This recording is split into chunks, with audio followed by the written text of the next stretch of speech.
बहू साधारण परिवार से आई और धीरे धीरे ससुराल के हिसाब से ढल गई। छोटे बेटे ने छोटे मोटे व्यवसाय की शुरुआत की और साल बीतते किसी नौकरी पेशा लड़की से शादी कर ली। अब घर में 2 बहुएं आ गई। छोटी बहू नौकरी करती थी, इसलिए घर के किसी काम को हाथ नहीं लगाती। बड़ी बहू को बुरा न लगे, इसलिए सास काम में लगी रहती थी। बड़ा बेटा घर चलाता था और छोटा घर में सामान खरीदता। दोनों बेटों के साथ अंकल आंटी खुश थे। बीच बीच में बेटी आती। बड़ी भाभी जहां उसकी पसंद के व्यंजन बनाती, वहीं छोटी उसे और उसके बच्चों को कपड़े दिलाती।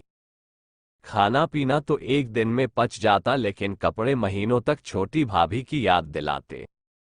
खैर, इसी तरह 2 साल बीते। घर में बड़े बेटे के 2 और छोटे के 1 बच्चे ने जन्म लिया। इसके साथ ही छोटे बेटे ने घर में गाड़ी, एसी, इन्वर्टर और सुविधा की सभी चीजें धीरे धीरे खरीद ली।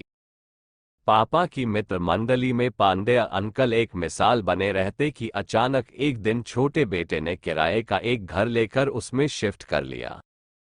अब छोटे बेटे के साथ घर का सभी बड़ा बड़ा सामान भी चला गया।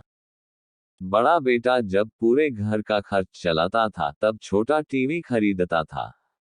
बड़ा जब बिजली का बिल भरता, तब छोटा गाड़ी की ईएमआई भरता। नतीजा, छोटे ने अपना पूरा साजो सामान जमा कर लिया और अपने नए घर की शुरुआत सभी सामान के साथ की, क्योंकि पूरे 2 साल घर के खर्चों से मुक्त रहा। महीनों तक पांडे अंकल लोगों से नजरें चुराते रहे। उनके छोटे बेटे और बहू की ऐसी चालाकी उन माँ बाप के लिए एक सबक है, जो आंख मूंद कर बेटों पर यकीन कर लेते हैं और इस तरह से दूसरे सीधे सादे बेटे का नुकसान करवा देते हैं।